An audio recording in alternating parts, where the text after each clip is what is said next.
Hello everyone, আসসালামু আলাইকুম। শাহেদ মাম kitchen থেকে আপনাদের জানাচ্ছি স্বাগতম। দেখুন বন্ধুরা, এখানে আমি কতগুলা হেলঞ্চার ডাটি নিয়েছি আর পাতাগুলো কিন্তু আমি ফেলে দিয়েছি। পাতা সহ রান্না করলে হেলঞ্চার অনেক তিতা হয়ে যাবে, মুখে দেওয়া যাবে না, এজন্য পাতাগুলো আমি ফেলে দিয়েছি। আজকে আমি হেলঞ্চা মলার মাছের শুটকি দিয়ে হেলঞ্চাটা আমি রান্না করব। এর সাথে দিয়ে দেবো নতুন আলু 3টা, যাতে মাখা মাখা হয়। ভিডিওটা প্রথম থেকে শেষ পর্যন্ত দেখবেন প্লিজ। এখন আমি সবগুলো কেটে কুটে নিয়ে আসছি। দেখুন বন্ধুরা, আমি হেলামচাগুলো সুন্দর করে ধুয়ে নিয়েছি আর এখানে মলাই মাছের শুটকিটাও ধুয়ে নিয়েছি আর সামান্য একটু পানি বসে দিয়েছি চুলাতে, গরম পানি করে নিচ্ছি। আমি এখন হেলামচাটা একটু ভাপিয়ে নিব। আর রান্নার জন্য আমি কাঁচামরিচ ফালিয়ে পেঁয়াজ কুচি করে নিয়েছি। পানির মধ্যে আমি দিয়ে দিচ্ছি সামান্য একটু লবণ। দেখুন বন্ধুরা, পানিটা কিন্তু ফুটে উঠেছে। এখন দিয়ে দিব হেলামচাগুলো। জাস্ট একটু আমি ভাপিয়ে নিব। ভাপিয়ে নিলে হেলামচাটা তিতাটা চলে যায় আর হেলামচা যে একটা গন্ধ আসে সেই গন্ধটা আর থাকে না। চেষ্টা করবেন একটু ভাপিয়ে নেওয়ার জন্য। এভাবে আমি 1 মিনিট ভাপিয়ে নিব।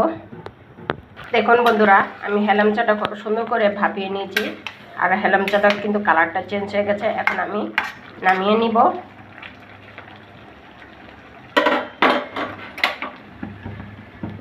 চাটনিতে ঢেলে দিচ্ছি। দিয়ে রান্নার জন্য আমি কড়াইটা বসিয়ে দিয়েছি। কড়াইটা গরম হলে দিয়ে দিব তেল পরিমাণ মতন। দিয়ে দেবো পেঁয়াজ কুচি কতগুলা, কাঁচামরিচ ফালি একটু ভেজে নিব। জাস্ট হালকা করে একটু ভেজে নেব। এর সাথে দিয়ে দিব 1/2 চা চামচ পরিমাণ রসুন বাটা। দিয়ে দিলাম রসুন বাটা, একটু ভেজে নেব।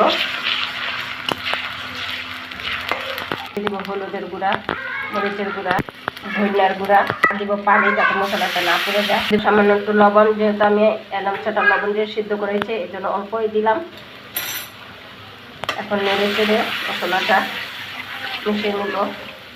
আর এর সাথে দিয়ে দেবো ধুয়ে রাখা মলাই মাছের শুটকিগুলা। এখন আমি সবগুলা ভালো করে কষিয়ে নেব। দেখুন বন্ধুরা, মশলাটা কিন্তু ভালো করে কষানো হয়ে গেছে। এখন আমি দিয়ে দিব সিদ্ধ করা হেলামচাগুলো।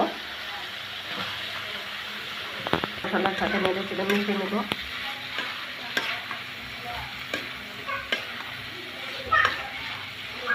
মশলার সাথে ভালো করে মিশিয়ে নিয়েছি। এখন দিয়ে দেবো সামান্য একটু পানি, যাতে সিদ্ধ হয়ে যায়।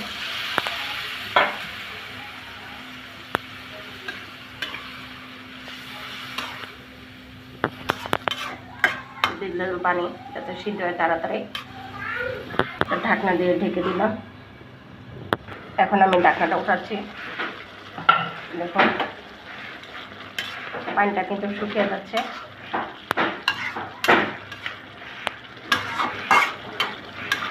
এভাবে আমি পানিগুলো সম্পূর্ণ শুকিয়ে নিব। আলুটা সিদ্ধ হয়ে গেছে। এর পর্যায়ে দিয়ে দেবো একটা টমেটো।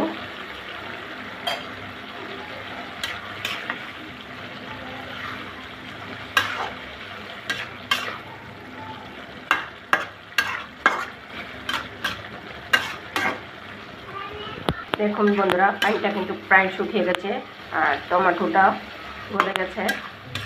আর আমার রান্নাবান্না ভিডিওটা যদি ভালো লাগে অবশ্যই লাইক, কমেন্টস এবং শেয়ার করে দেবেন। চ্যানেলটা সাবস্ক্রাইব করে দেবেন প্লিজ। এখন শেষ পর্যায়ে আমি দিয়ে দিব কিছু ধনিয়াপাতা কুচি। এখন আমি নেড়ে চেড়ে নামিয়ে নিব।